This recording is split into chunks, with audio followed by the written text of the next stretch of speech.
This was sent to CornyDriveThru@gmail.com from Nicholas McGee in Benton Harbor, Michigan. I think he had a question on the last show. Is that Putz's brother?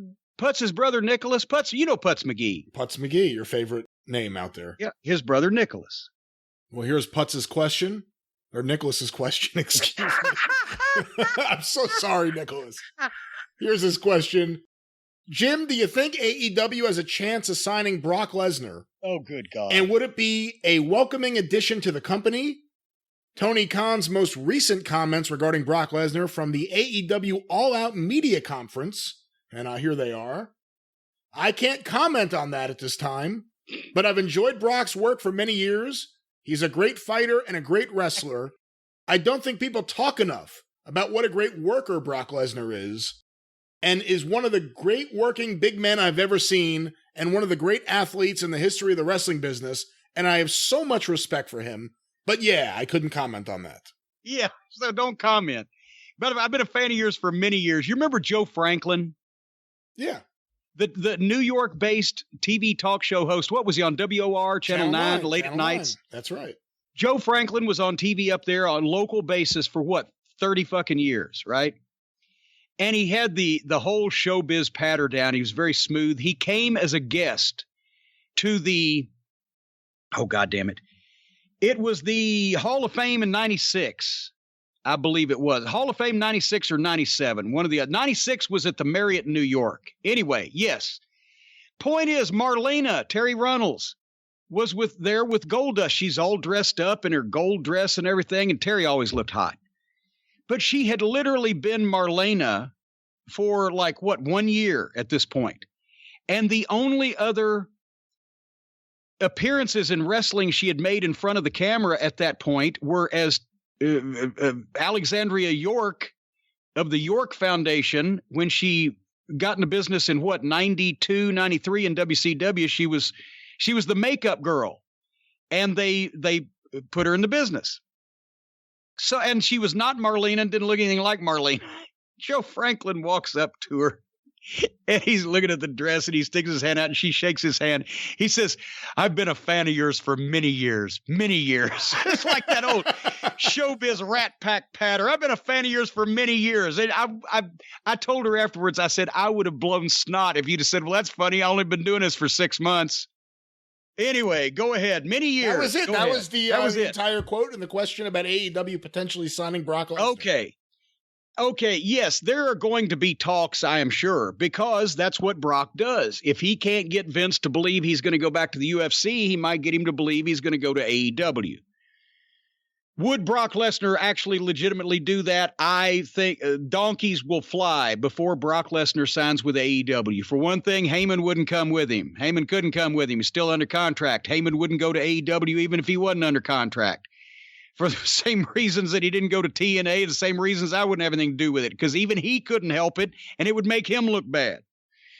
Brock Lesnar would have absolutely no one to have a money match with there. Do you think that Brock Lesnar is going to suffer the presence of Fuck Taylor or the fucking dwarf little freak or any of these other guys on the, who's he going to, Jericho? Is Jericho going to want to work with Brock Lesnar and get thrown around like that? No, there's no money match.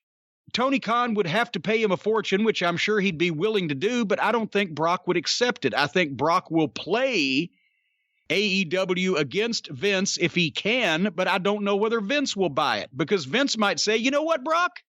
Go ahead. And then if he says go ahead, then Brock will know if I appear for that company and get involved in any of this shit, unless they just build the whole thing around me and drop everything else, I will look like shit and my $1 million money drawing days will be over with. So unless he got all the money he ever wants for the rest of his life and complete creative control so that he would just be able to beat these fucks at random and show up when he wanted, no, he'll never go there. It would be insane for a guy like that that's worth that much money to do this. So no, I believe we're safe there, and so is the rest of the AEW roster. Because can you think of anybody that Brock Lesnar would want to or anybody that he could have a competitive match with that people would want to see. Marco Stunt. On that roster. No, I said competitive. No, Seriously, we've seen him and Moxley. I think they wrestled at WrestleMania and it was horrible. Him and Jericho wouldn't do it really. No. I don't think anyone at this point would care about him against Adam Page. I don't know how big a size difference that would be. Can you imagine him and Omega? Brock Lesnar versus Twinkle Toes McFingerbang. I would pay to see that. I would pay any amount of money to see that. I guarantee you, Olivier would tell Brock a few of the things that he wanted to do, and Brock would just stand there and stare at him and then just snatch him and fucking suplex him out of his fucking boots. There would be no way in the world. Anybody else? Let's say the rest of the talent. Matt Hardy, if he still is alive. No, he don't want to work with Brock Lesnar. Brody Lee. Oh, God, I'd love to see that. Cody. That would probably be the only good match. That would probably be the only good matchup for Brock Lesnar in that entire company. Actually, what about Lance Archer? Ooh. Nope. Style clash. I couldn't tell if that was a good ooh or a bad ooh. No. Stay away, because Lance would not come out on the good end of that. He would not look good against Brock Lesnar. And plus nobody's going to buy it. Seriously, is anybody going to buy that? Brian Cage. Maybe in a few years, if Brian Cage was in another company and got over, then physically that would be good. But right now, they'd go to fuck their... Brock Lesnar is like the goddamn Rolling Stones, and Brian Cage is a garage band at this point.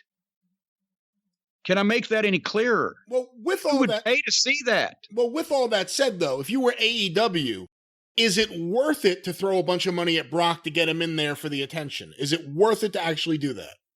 Well, there's a case to be made that it would get you a lot of attention, but then if you've spent $5 million on something and every time he gets in the ring with one of your other guys, he either has to completely destroy him or elsewise it makes the whole company look bad, because anybody competitive against Brock from that roster would be a stretch, either because they're not big enough, obviously not good enough, or not over right now. So I think they'd spend a lot of money and get a lot of attention, and then people would look and go, oh, fuck, that shit sucks. So I don't really think, no, that wouldn't be a very good fucking idea to do. And once again, I don't want to violate any agreements I've made in the past with anybody. No, please don't do that. I wouldn't do that. But I would think it would have been a hell of an idea to give CM Punk all the millions of dollars that he wanted, because he can actually work with these weasels. And he was a mainstream star and a name that would be recognized and could still know how to work with these outlaw weasels because he's from that world, but probably, hopefully, still stay over himself. Brock Lesnar would not but they didn't throw any money at CM Punk. So why they would throw even more money at Brock Lesnar to come in and wipe the whole roster out, I have no fucking idea. Except that there's a mark in charge, so anything's possible. But Punk would have gotten the right kind of attention.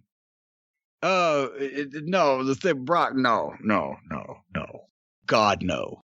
The only two places Brock Lesnar has ever been in wrestling are OVW and WWE.